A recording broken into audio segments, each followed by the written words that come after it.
दोस्तों, हम सभी लोगों को अपनी लाइफ में कुछ ना कुछ करना होता है। अगर आप एक स्टूडेंट हैं तो आप सोचेंगे कि मैं अपनी फाइनल एग्जाम के लिए बहुत ही ज़्यादा मेहनत करूंगा और अच्छे मार्क्स के साथ पास होऊंगा, जिससे कि मुझे अपनी पसंदीदा कॉलेज या यूनिवर्सिटी में एडमिशन मिल जाए। अगर आप एक नौकरी की तलाश में तो आप सोचेंगे कि मैं अपनी नौकरी के लिए बहुत ही ज़्यादा मेहनत करूंगा।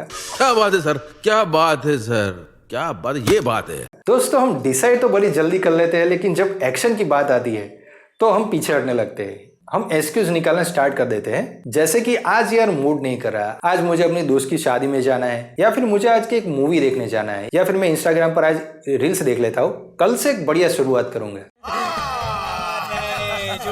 और ऐसे करते करते आपके दिन, हफ्ते और महीने बीत जाते हैं और आपने जो डिसीजन लिया था वो वही का वही रह जाता है। दोस्तों, इस फेनोमेना को प्रेजेंट करते हुए इंग्लिश में एक बहुत ही बढ़िया शब्द है इसके लिए, जिसे कहते हैं प्रोक्रेस्टिनेशन। दोस्तों, ये शब्द सुनने में तो काफी भारी भरकम लगता है, लेकिन समझने में वो इतना ही ज्यादा इजी है। प्रोक्रेस्टिनेशन यानी कि किसी भी काम को टालना या नजरअंदाज करना। हम डिसाइड तो बड़ी जल्दी कर लेते हैं कि मुझे ये करना है, वो करना है, लेकिन जब एक्शन की बात आती है तो हम पीछे हटने लग जाते हैं। हम प्रोक्रेस्टिनेशन आखिर करते ही क्यों है? सो दोस्तों, इस वीडियो में मैं एक साइंटिफिक पर्सपेक्टिव के साथ आपको समझाने वाला हूं कि हम प्रोक्रेस्टिनेट क्यों करते हैं, क्या है इसका सॉल्यूशन, और आप धीरे धीरे इस सिचुएशन कैसे निकल सकते हैं। करना कुछ चाहते हैं लेकिन करते कुछ और है। आलस सिर्फ अवगुण नहीं है, ये जानलेवा भी साबित हो सकता है। व्यक्तिगत जीवन का सबसे बड़ा दोष है आलस्य। खुश इंसान नहीं, वो हैवान है। Rich people don't sleep 8 hours a day. Lazy वो लोग हैं जिनकी लाइफ में कोई टैंजिबल, एक मीनिंगफुल लक्ष्य नहीं है।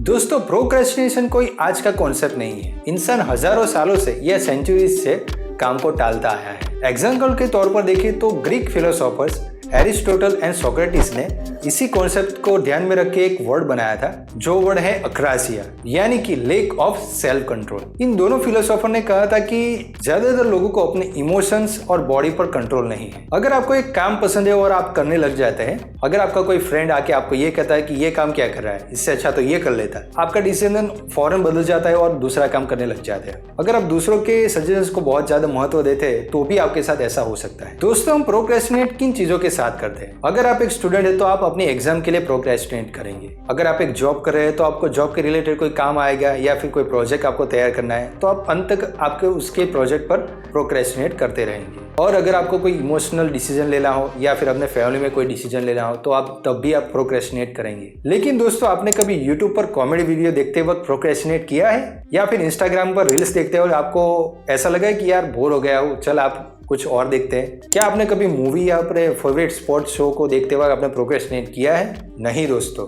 हम वैसी चीजों को प्रोक्रेस्टिनेट करते हैं जिसमें हमारा एफर्ट लगता हो या फिर बहुत ज्यादा मेहनत लगती हो। आप एक स्टूडेंट है, कॉलेज में एक स्टूडेंट है या फिर नौकरी कर रहे हैं, तो आपको एक डेडलाइन मिल जाती है कि इस डेडलाइन पर आपको अपना काम पूरा करना है। इसकी वजह से आप अंत तक तो प्रोक्रेस्टिनेट करते हैं, लेकिन अंत में उस काम को आप फिनिश कर ही देते हैं। लेकिन दोस्तों, अगर ऐसा हो जाए कि आपको कोई डेडलाइन ही ना मिले तो क्या होगा? दोस्तों, आपने डिसाइड किया है कि मुझे एक यूट्यूब चैनल बनानी है और मुझे मिलियंस ऑफ सब्सक्राइबर्स और बहुत सारे पैसे कमाने हैं, लेकिन आपने कभी भी ये ट्राई ही नहीं किया कि स्क्रिप्ट कैसे लिखते हैं, वीडियो कैसे एडिट करते हैं या फिर वीडियो के सामने बोलते कैसे हैं। आपने इस काम को टाल ही दिया। आप रोज कहते रहे कि मैं आज करूंगा, कल करूंगा। ऐसी चीजों में प्रोक्रेस्टिनेशन एंडलेस चल सकता है। जी हाँ दोस्तों, आपने कई बूढ़े लोगों को या अपने माँ बाप को या फिर दादा दादी को कहते हुए सुना होगा कि हमें भी अपनी लाइफ में कुछ अलग करना था, हमें एक्टर बनना था या फिर म्यूजिशियन बनना था और कुछ अलग लाइफ में करना था, लेकिन क्या करें, हमें वक्त ही नहीं मिला या फिर हमारे हालात ही ऐसे नहीं थे। लेकिन मन ही मन उन लोगों को पता है कि उन्होंने कभी अपनी लाइफ में कुछ ट्राई ही नहीं किया। दोस्तों,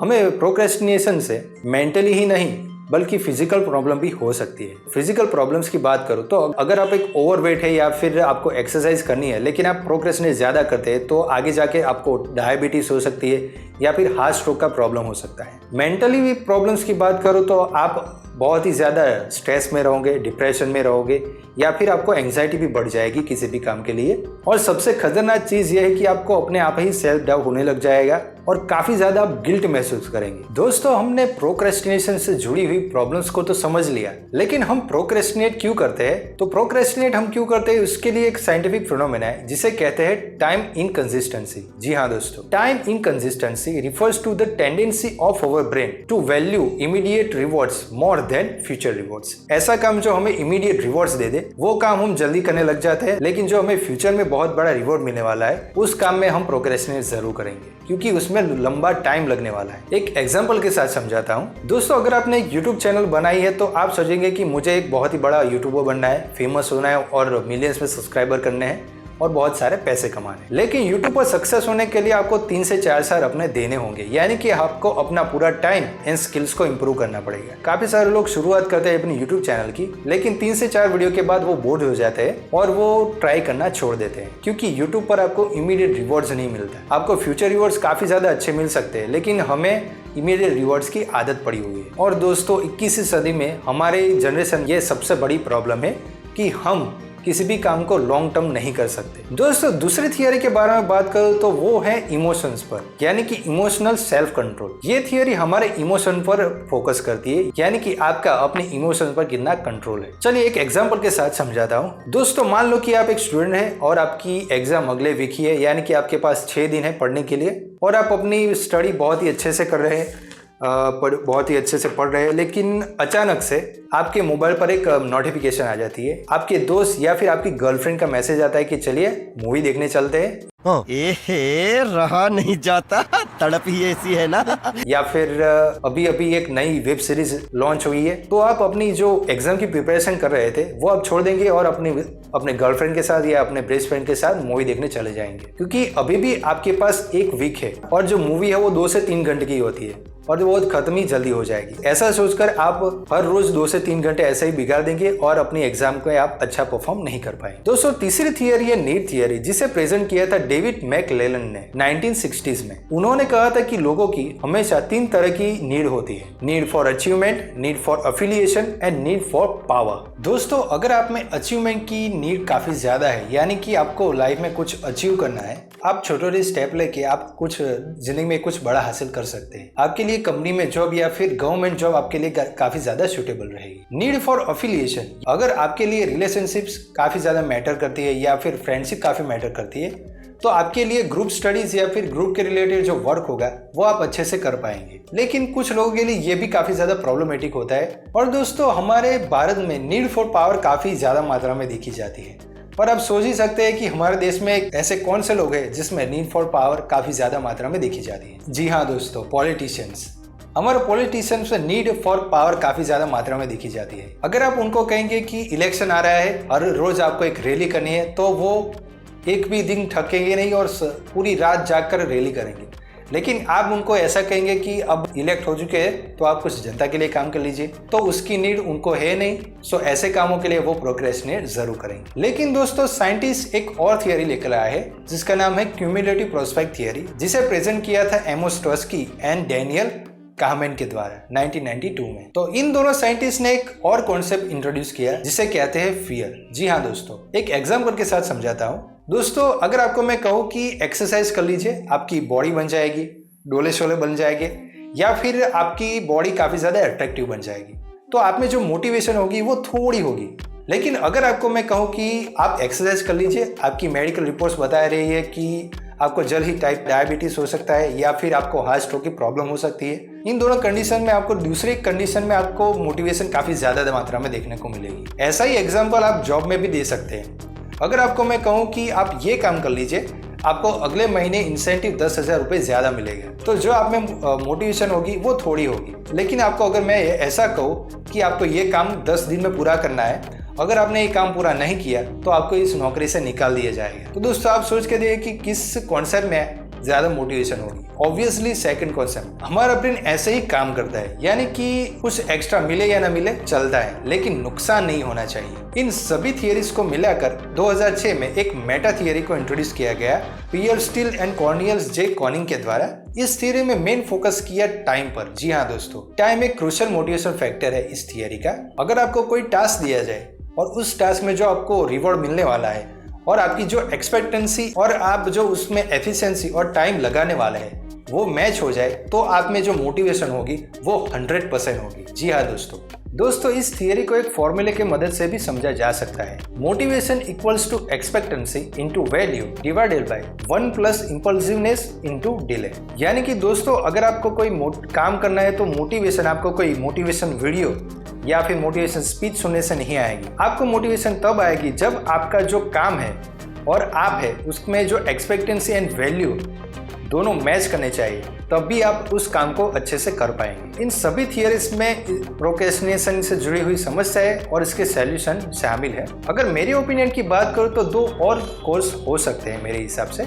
उनमें से पहला है लेक ऑफ फेलियर एंड दूसरा है ईगो।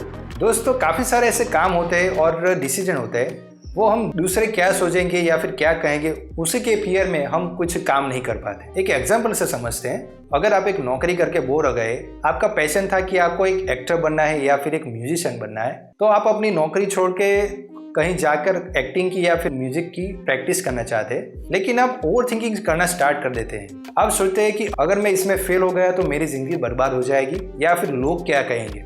बड़ा चला था एक्टर बनने या फिर म्यूजिशियन बनने, कहा था ना कि नौकरी मत छोड़ना, या फिर ये कहेंगे कि निकल गई हवा, कर लिया म्यूजिशियन, क्या आप कर बन गए एक्टर, आपकी मूवी तो आई नहीं अभी तक। लेकिन दोस्तों रियलिटी काफी ज्यादा अलग होती है। इन्हीं में कहीं हमारा ईगो भी काफी ज्यादा मैटर करता है। दोस्तों अगर आपके लाइफ में आपको कुछ भी करना है तो मैं कहूंगा कि आपको एक बार तो ट्राई करना ही चाहिए। अगर आपको कुछ करना है उसमें एक बार भी ट्राई किया तो आपको उस काम का रिग्रेट नहीं रहेगा कि मैंने ये नहीं किया था। अगर आपने सोचा कि मुझे ये बनना है, आपने उस चीज को ट्राई किया तो आपको थोड़ा बहुत रिग्रेट होगा और वो रिग्रेट टेम्पररी होता है।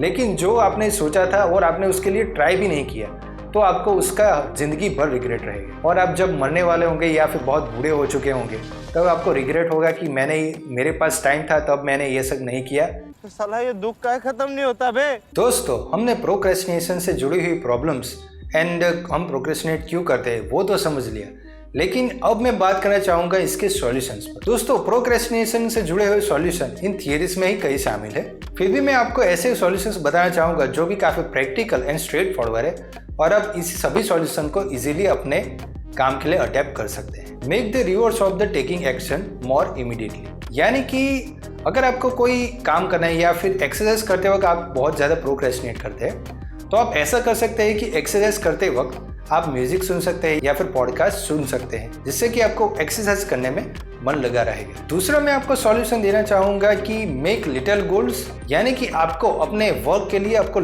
छोटे छोटे गोल्स बनाने हैं, यानी कि बेबी स्टेप करके आपको अपना काम पूरा करना है। एग्जाम्पल के साथ समझाऊं तो अगर आप एक स्टूडेंट है, आपकी फाइनल एग्जाम में तकरीबन 6 महीने बाकी है, तो आप ऐसा कर सकते हैं कि हर 15 दिन या फिर 20 दिन का एक टाइम टेबल रख सकते हैं, जिससे कि आपको लॉन्ग टर्म में फायदा हो सके। अगर आपको एक छोटा गोल अचीव करते हैं तो अपने आपको एक रिवॉर्ड भी दीजिए, जैसे कि उस काम में आपका मन लगा रहेगा। दोस्तों तीसरा सॉल्यूशन मैं ये देना चाहूंगा कि आप टेक्नोलॉजी का भी यूज कर सकते हैं। आप अपने स्मार्टफोन या लैपटॉप का यूज कर सकते हैं अपने प्रोक्रेस्टिनेशन को दूर भगाने के लिए। सीरीज ऑफ टास्क अपने मोबाइल में लगा सकते हैं, जिसकी वजह से आप अपना टास्क छोड़ नहीं पाएंगे। आप अपने फोन में रिमाइंडर देख सकेंगे कि इसके बाद मुझे ये काम करना है, अगर मैंने ये काम नहीं किया तो इसके कोसिक्वेंस क्या होंगे वो भी आपको दिख जाएगा अपनी डिस्प्ले पर। और दोस्तों चौथा एंड सबसे बड़ा सॉल्यूशन मैं देना चाहूंगा वो है डिसिप्लिन। मैं खुद ये मानता हूँ कि अगर आप में एक डिसिप्लिन है तो आप कोई भी गोल अचीव कर सकते हैं, और डिसिप्लिन से ही आपका टाइम मैनेज होगा, यानी कि आप टाइम मैनेजमेंट डिसिप्लिन से ही सीख पाएंगे।